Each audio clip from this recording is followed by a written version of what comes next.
우리 본문 같이 읽겠습니다. 사도행전 26장 1절에서 8절까지 우리 번갈아 읽겠습니다. 사도행전 26장 1절부터 8절입니다. 아그리빠가 바울에게 이르되 너를 위하여 말하기를 내게 허락하노라 하니 이에 바울이 손을 들어 변명하니 아그리빠 왕이여 유대인이 고발하는 모든 일을 오늘 당신 앞에서 변명하게 된 것을 다행히 여기나이다. 특히 당신이 유대인의 모든 풍속과 문제를 아심이니이다. 그러므로 내 말을 너그러이 들으시기를 바라나이다. 내가 처음부터 내 민족과 더불어 예루살렘에서 젊었을 때 생활한 상황을 유대인이 다 아느니라. 일찍부터 나를 알았으니 그들이 증언하려 하면 내가 우리 종교의 가장 엄한 팔을 따라 바리새인의 생활을 하였다고 할 것이라. 이제도 여기 서서 신문하는 것은 하나님이 우리 조상에게 약속하신 것을 바라는 까닭이니 이 약속은 우리 12지파가 밤낮으로 간절히 하나님을 받들어 섬김으로 얻기를 바라는 바인데 아그리빠 왕이여 이 소망으로 말미암아 내가 유대인들에게 고소를 당하는 것이니이다. 당신들은 하나님이 죽은 사람을 살리심을 어찌하여 못 믿을 것으로 여기나이까. 그 로마 황제에게 상소한 바울을 이제 로마로 보내기 전에 이제 사건 개요서를 작성하기 위해서 이제 청문회가 열렸습니다. 이 청문회에는 유대왕 아그리빠, 그 다음에 총독 베스도, 또 천부장들과 높은 사람들, 그러니까 그 당시 권력자들은 지금 이 청문회에 다 모여 있습니다. 바울이 평상시라면 전혀 만나볼 수도 없는 그런 사람들 앞에서 이제 복음을 전할 수 있는 기회가 만들어진 것입니다. 자, 이제 1절부터 보십시오. 아그리빠 왕이 이제 바울에게 증언할 기회를 이제 허락합니다. 너를 위하여 말하기를 내게 허락하노라. 여러분, 이 상황을 잘 보십시오. 우리 눈에 보이는 세계와 눈에 보이지 않는 세계가 다릅니다. 아그리빠 왕은 자기가 바울을 위하여 변명할 기회를 주고 있다 이렇게 생각하죠. 그러나 지금 눈에 보이지 않는 실체는 무엇입니까? 하나님께서 바울에게 가이사랴 감옥에서 2년을 갇혀있는 고난을 허락하면서까지 지금 이 아그리빠 왕과 그 당시 최고의 권력자들 앞에서 복음을 전하게 하고 계신 것입니다. 사도행전 9장 15절에서 그랬죠. 주님께서 바울은 뭘 했습니까? 내 이름을 이방인과 임금들과 이스라엘 자손들에게 전하게 하기 위하여 택한 나의 그릇이다 그랬습니다. 임금들에게까지, 그죠? 예수님께서 바울을 임금들에게까지 예수님의 이름을 전하기 위해서 택하셨다 그랬는데 정말로 지금 아그리빠 왕 앞에서 바울이 예수님의 이름을 전하고 있습니다. 임금들, 즉 아그리빠 왕과 로마 황제 앞에서 바울을 이제 세워서 복음을 전하게 하신 것, 이거는 이미 하나님의 계획입니다. 지금 이 자리는 아그리빠 왕이 바울에게 기회를 주고 있는 것이 아니라 하나님께서 바울을 통해 아그리빠 왕에게 생명 얻을 기회를 주고 계신 것입니다. 사랑하는 여러분, 마치 우리 눈에 보기에는 세상 권력자들이 이 세상 역사의 주인공 같고 우리 삶의 현실은 그냥 우연처럼 펼쳐지는 것 같지만 눈에 보이지 않는 진실은 결코 그렇지가 않다는 것입니다. 이 세상 역사의 주권자는 살아계신 하나님이십니다. 하나님의 자녀들인 우리 그리스도인의 삶에서의 우리의 믿음과 순종을 통해서 하나님은 당신께서 주관하시는 이 역사에 우리를 참여시키는 것입니다. 우리에게 펼쳐지는 삶의 현실들이 마치 우연처럼 다가오면서 우리가 아무 힘도 쓸 수 없는 것처럼 우리를 불안하고 낙심하고 두렵게 하는 순간들이 있을 것이지만 이게 진실이 결코 그렇지가 않다는 겁니다. 하나님께서 우리 삶의 환경과 상황을 조성하시는 주권자시다라는 겁니다. 여러분, 우리 삶의 환경과 상황은 하나님께서 우리를 그리스도의 장성한 분량으로 자라가게 하시는 토양이고 비료입니다. 하나님은 우리의 죄와 실패와 상처와 아픔과 연약함을 다 사용하셔서 우리 삶의 환경과 상황을 조성하시는 것이고, 우리 안에 예수 그리스도를 닮지 않은 어떤 성향들을 발견케 하시는 것입니다. 우리 안에는 나의 권리를 포기하지 않겠다는 이 완고함이라는 성체, 견고한 진이 있습니다. 하나님은 우리 삶의 환경과 상황을 조성하셔서 이 완고함을 발견케 하시고 이 견고한 진을 무너뜨려 예수 그리스도의 장성한 분량으로 자라가게 하시는 것입니다.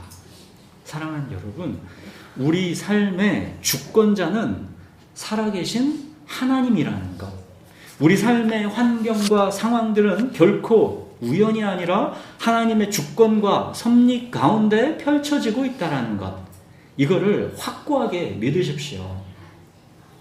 자, 이제 바울이 드디어 이제 증언을 시작합니다.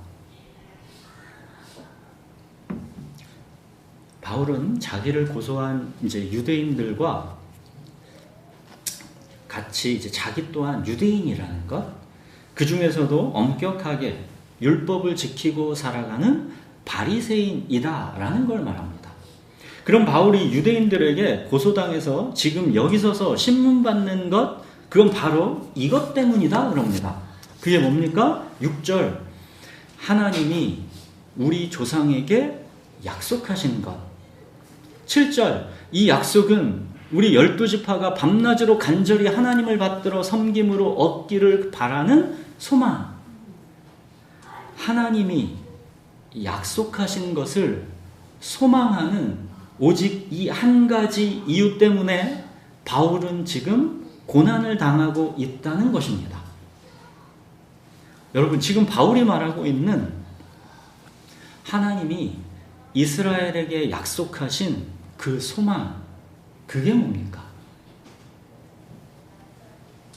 자, 이게 헬라어로는 그리스도, 히브리어로는 메시아, 그 뜻은 구원자.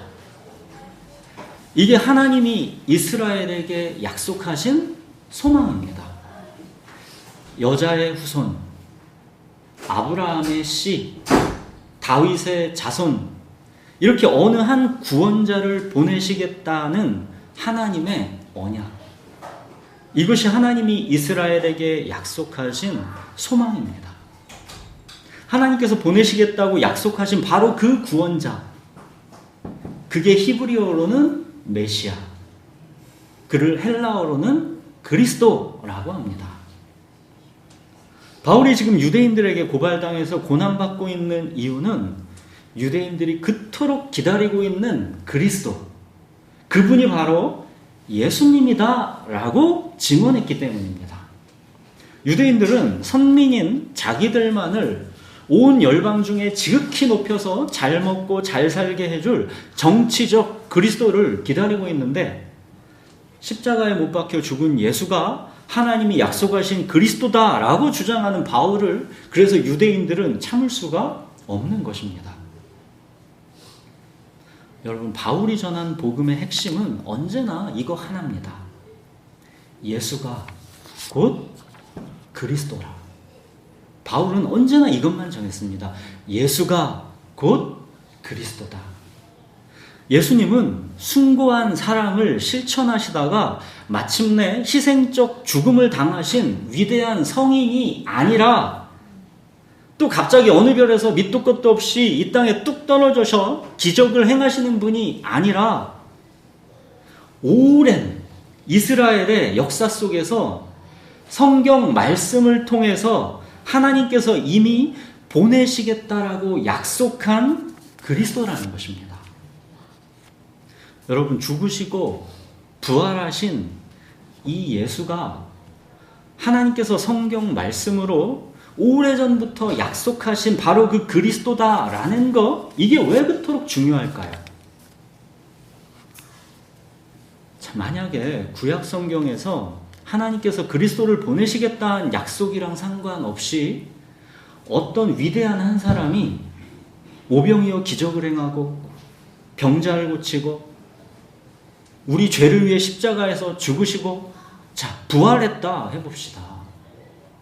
사람들은 그를 나를 위하여 나를 인도할 신으로 추앙하겠죠.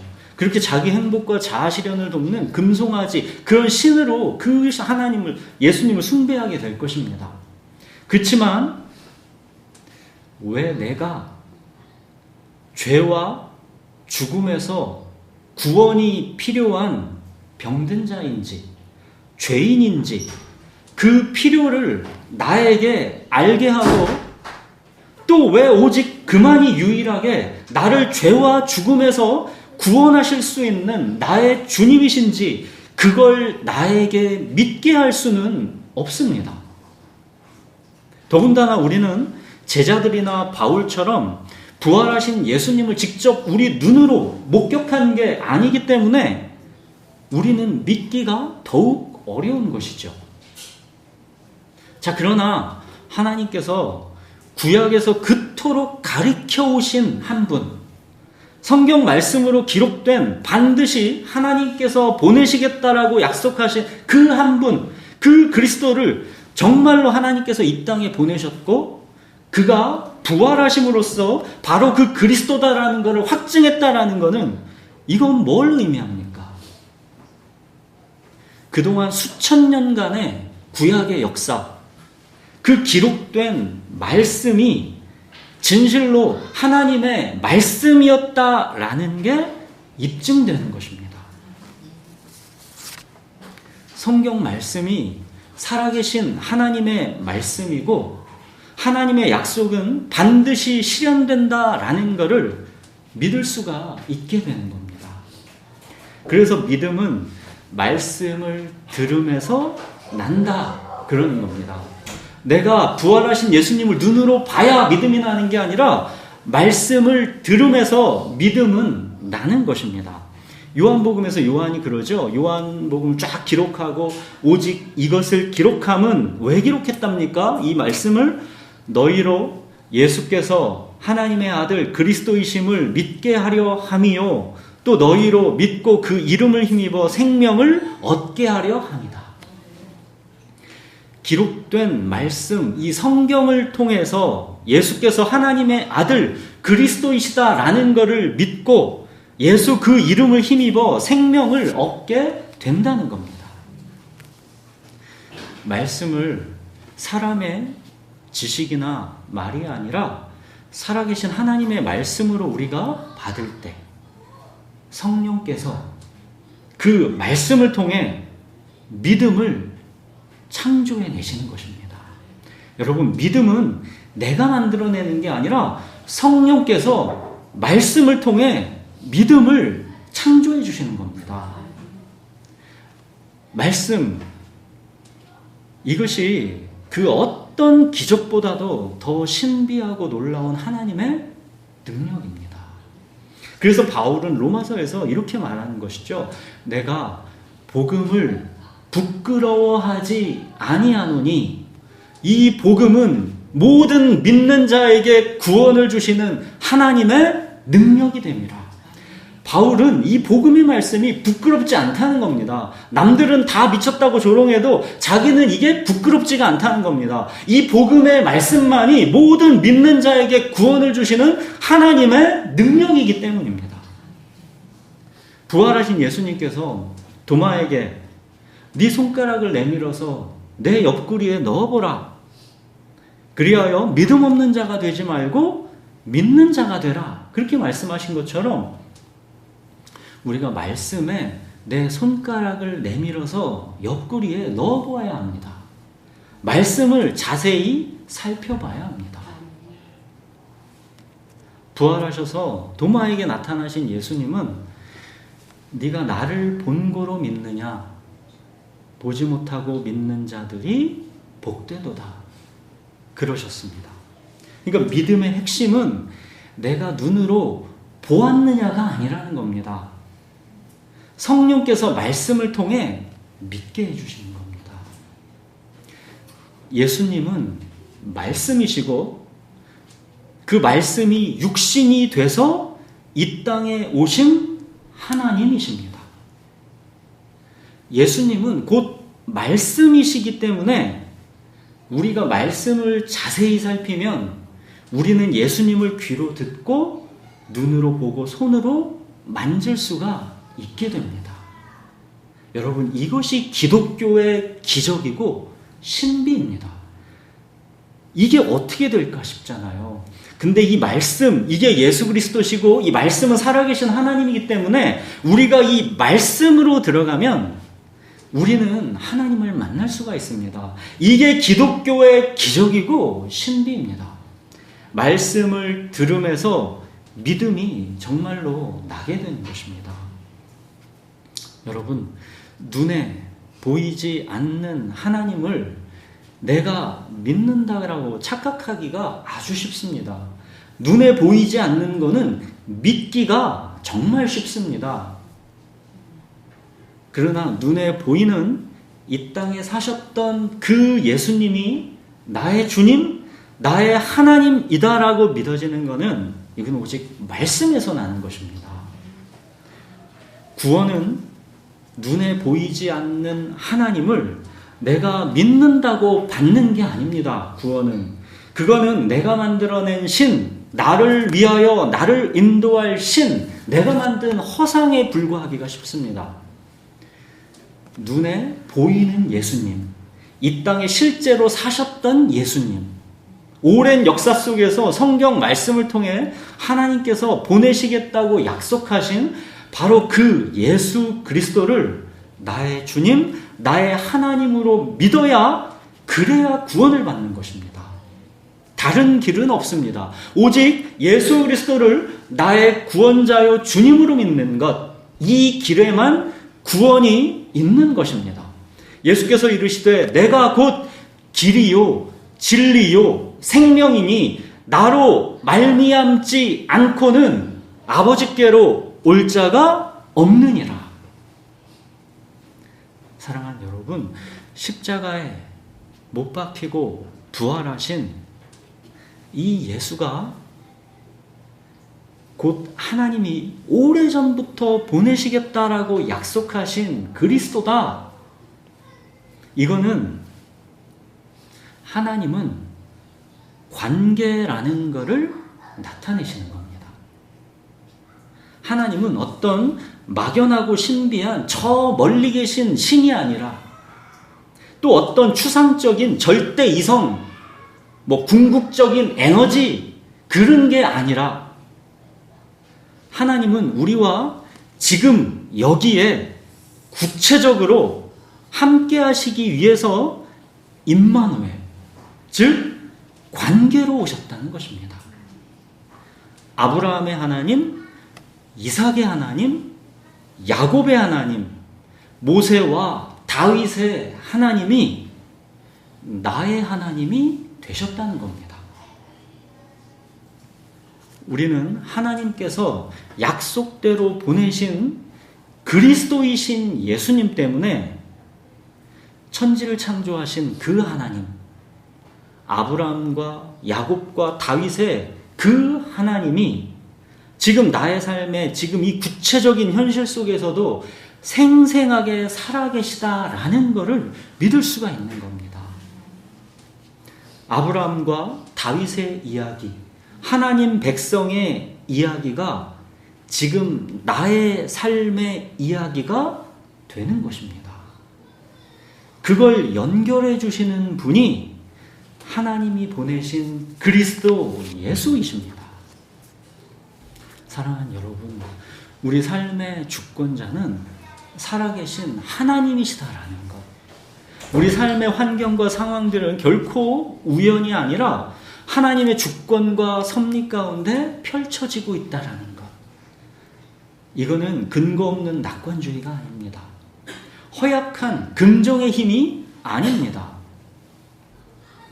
하나님이 보내시겠다고 약속하신 예수 그리스도가 실제로 오셨기 때문에, 그 예수께서 이제 내 안에 사시기 때문에 우리는 내 삶의 모든 현실이 하나님의 역동적 주권 속에서 펼쳐지고 있다라는 것을 그래서 확고하게 믿을 수가 있는 것입니다.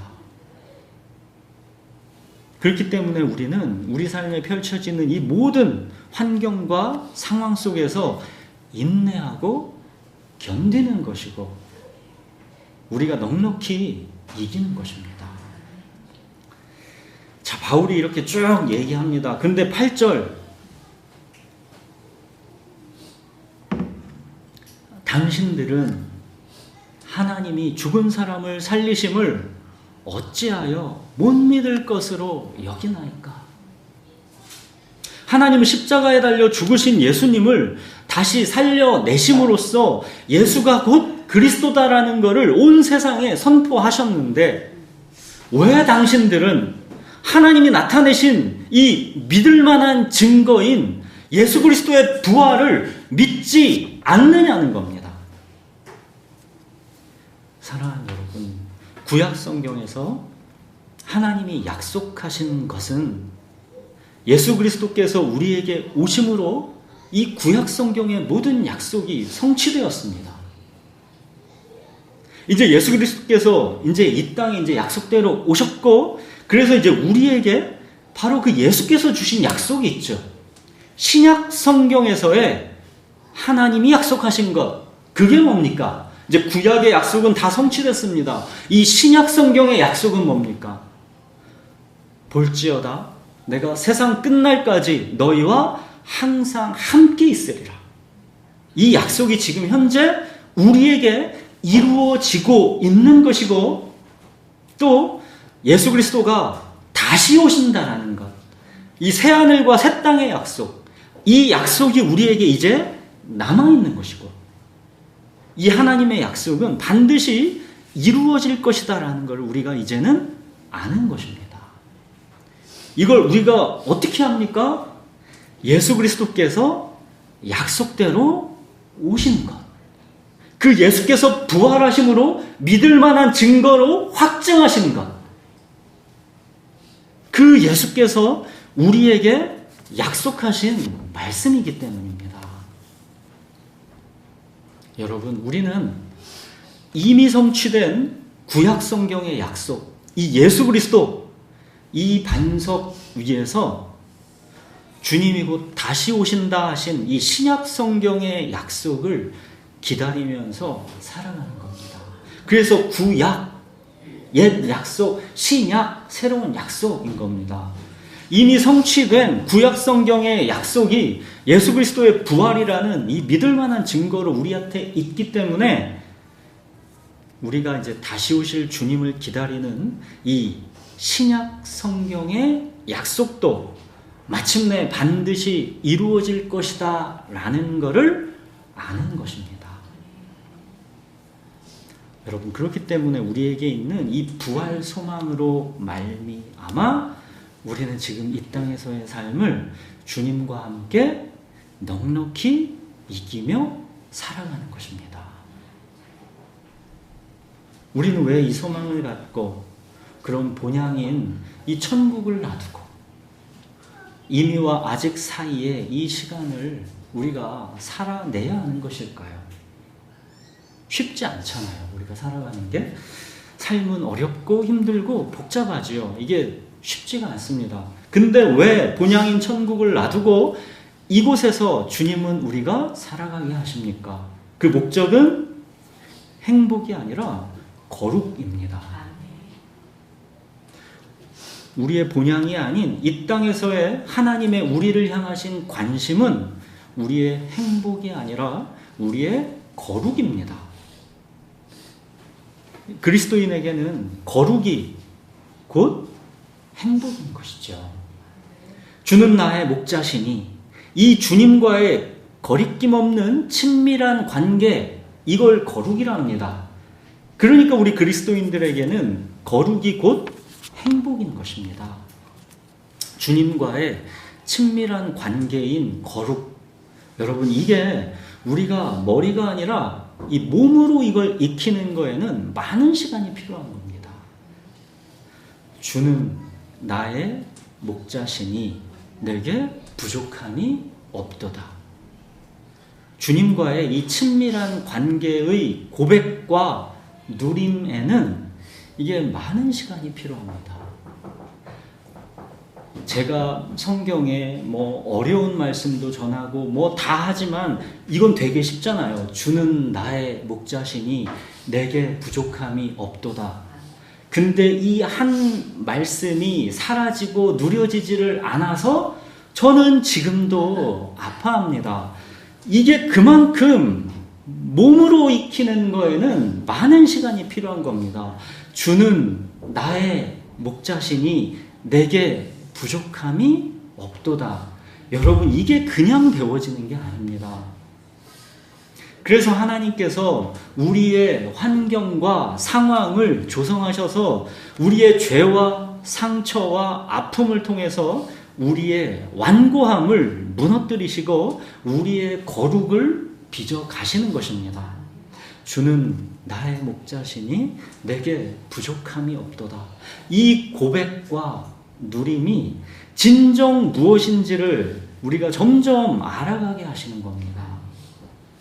사랑하는 여러분, 하나님이 약속하신 것, 이 소망을 간직하고 여러분들은 살아가십니까? 여러분들 안에 하나님이 약속하신 것, 이 소망이 있습니까? 바울이 로마서에서 그러죠. 만일 우리가 보지 못하는 것을 바라면 참음으로 기다릴지니라. 바울이 오늘 청문회에서 사람들에게 한 말, 이 8절, 당신들은 하나님이 죽은 사람을 살리심을 어찌하여 못 믿을 것으로 여기시나이까? 여러분, 바울이 만약 오늘날 우리 그리스도인들의 삶을 본다면 어떨까요? 시민권이 본향인 하늘에 있는 외국인이나 나그네들이 아니라 마치 이 땅에서의 삶이 전부인 것처럼 땅만 바라보고 살아가는 우리를 본다면 바울이 어떨까요? 주님과의 친밀한 관계인 이 거룩에는 관심이 없고 육체의 즐거움과 편안함, 이 생의 자랑에만 애착하고 사로잡혀서 살아가는 오늘날 그리스도인들인 우리들을 바울이 본다면 어떨까요? 바울은 우리에게 이렇게 외치지 않을까요? 당신들은 하나님이 죽은 사람을 살리심을 어찌하여 못 믿을 것으로 여기나이까? 이 땅에서의 삶이 전부여도 아무 손해볼 게 없는 삶, 이 땅의 삶이 전부여도 별로 불쌍할 것이 없는 삶, 이런 삶을 바울이 책망하지 않겠습니까? 이 땅에서의 삶이 전부여도 어차피 보물을 하늘에 쌓아둔 것이 없어서 굳이 아쉬울 게 없는 삶, 이 삶을 바울이 책망하지 않겠습니까? 하나님이 약속하신 것이 마침내 이루어지지 않아도 어차피 그 약속이 진실로 이루어질 것이라고 기대한 것도 아니기 때문에 굳이 애통할 게 없는 삶, 이 삶을 바울이 책망하지 않겠습니까? 바울은 여러분들이 믿고 있는 기독교는 하나님이 약속하신 게 아닌 대체 뭘 믿고 있는 것입니까? 라고 우리에게 반문할 것 같지는 않습니까? 사랑하는 여러분, 하나님이 약속하신 예수 그리스도가 이미 오셨고 그 예수께서 약속하신 것이 우리에게 남아 있습니다. 첫째, 세상 끝날까지 주님께서 우리와 항상 함께 하시겠다는 약속. 둘째, 주님께서 반드시 다시 오시겠다는 새하늘과 새 땅의 약속. 이 약속이 우리에게 남아있고 이 약속은 반드시 이루어질 것이다라는 것을 하나님은 예수 그리스도의 부활, 이 믿을 만한 증거로 확증하셨습니다. 하나님이 약속하신 것을 믿는 사람은 바울처럼 이 땅에서의 이제 삶을 마감하는 때에 바울처럼 이렇게 고백하게 될 것입니다.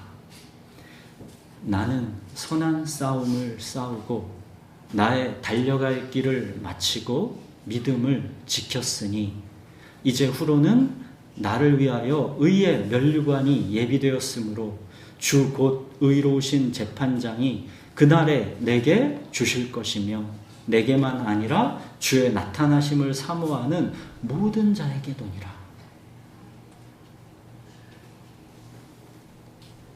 사랑하는 여러분, 세상 끝날까지 주님께서 우리와 항상 함께 하시겠다고 약속하셨습니다. 우리 삶의 모든 환경과 상황을 하나님께서 역동적 주권으로 인도하십니다. 우리 삶은 결코 우연이 아니니까 하나님을 굳건하게 믿으시고 삶의 과정을 신뢰하십시오. 그리고 우리 주님은 반드시 다시 오시겠다 하시면서 새 하늘과 새 땅을 우리에게 약속하셨습니다. 시민권이 하늘에 있는 사람답게 하나님이 약속하신 것을 기다리면서 선한 싸움을 싸우고 여러분의 믿음을 지키십시오. 남겨진 이 삶이 얼마나 쉽지 않습니까? 어렵고 힘들잖아요. 선한 싸움을 싸우고 우리의 믿음을 지켜야 합니다. 그렇지 않으면 우리는 매일 넘어질 수밖에 없습니다. 선한 싸움을 싸우고 우리의 달려갈 길을 마치고 믿음을 지켜야 합니다. 어찌하여 못 믿을 것으로 여기십니까? 여러분, 하나님이 약속하신 것을 정말로 믿으십시오. 우리 기도하겠습니다.